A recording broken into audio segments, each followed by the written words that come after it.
Rayleigh ബീച്ചിൽ നിന്ന് ഏകദേശം 6:30 ആയപ്പോൾ തിരിച്ച് ആവോനാങ്ങിലെത്തി. അവിടെ എത്തിയപ്പോൾ എല്ലാവരും എന്തിനോ വേണ്ടി വെയിറ്റ് ചെയ്തിരിക്കുകയാണ്. ദേ, ഈ ഫയർ ഷോന് വേണ്ടിയാണത്.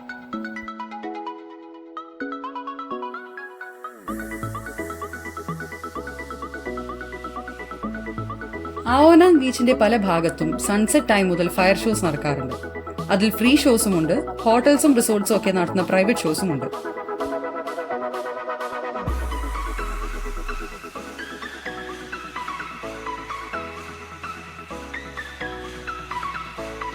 നല്ല വെൽ ട്രെയിൻഡ് ആയിട്ടുള്ള കുറച്ച് ആർട്ടിസ്റ്റുകൾ പെർഫോം ചെയ്യുന്ന ഏകദേശം അരമണിക്കൂറോളം ഡ്യൂറേഷനുള്ള ഒരു പരിപാടി.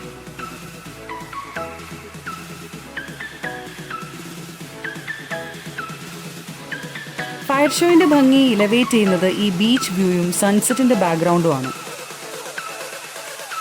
കൂട്ടത്തിൽ ഏറ്റവും കൂടുതൽ അറ്റൻഷനും കയ്യടിയും കിട്ടിയത് ദേ ഈ ആർട്ടിസ്റ്റിനാണ്.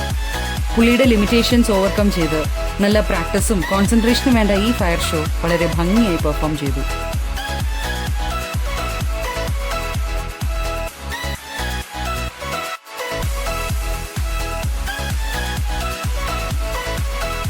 ഫയർ ഷോ കഴിഞ്ഞ് കുറച്ചു നേരം ആവോനാങ് ബീച്ചിന്റെ പരിസരത്ത് സമയം സ്പെൻഡ് ചെയ്തു.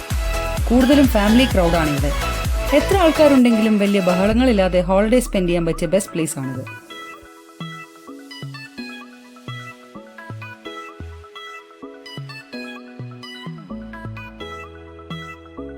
ബീച്ചിൽ നിന്ന് നടന്ന് അങ്ങനെ ഞങ്ങൾ ലാൻഡ്മാർക്ക് നൈറ്റ് മാർക്കറ്റ് എത്തി. കുട്ടികൾക്കുള്ള പലതരം റൈഡുകളും സൂനിയർ ഷോപ്സും ഡ്രസ്സുകളൊക്കെയാണ് ഇവിടുത്തെ മെയിൻ അട്രാക്ഷൻ. ആവോനാങ്ങിലെ ഫേമസ് ആയ ലാൻഡ്മാർക്ക് ബോക്സിംഗ് റിങ്ങും ഇവിടെയാണ്.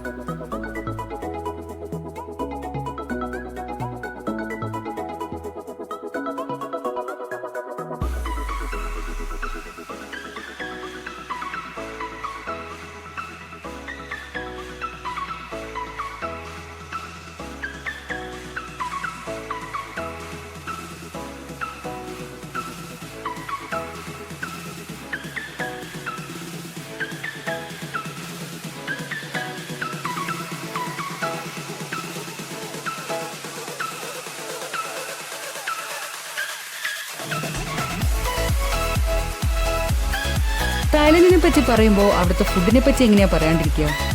പല തരത്തിലുള്ള സീ ഫുഡ്സും തായ് ഡിഷസും ഒക്കെ ഇവിടെ അവൈലബിൾ ആണ്. ഒരു മാംഗോ സ്റ്റിക്കി റൈസ് ഒക്കെ കഴിച്ച് ഞങ്ങളുടെ ഈ കാണുന്ന ബൈക്ക് ടാക്സി എടുത്തു. ഒരു സാധാരണ ബൈക്കിൽ സൈഡ് കാർ പിടിപ്പിച്ചിട്ടുണ്ട്. സാംലോർ എന്നാണ് ഇതിന്റെ പേര്. 4 പേർക്ക് സുഖമായിട്ട് ഇതിൽ യാത്ര ചെയ്യാൻ പറ്റും. അങ്ങനെ മെമ്മറബിൾ ആയിട്ടുള്ള ഒരു ഡേക്ക് ശേഷം ഞങ്ങൾ ഹോട്ടലിൽ തിരിച്ചെത്തി.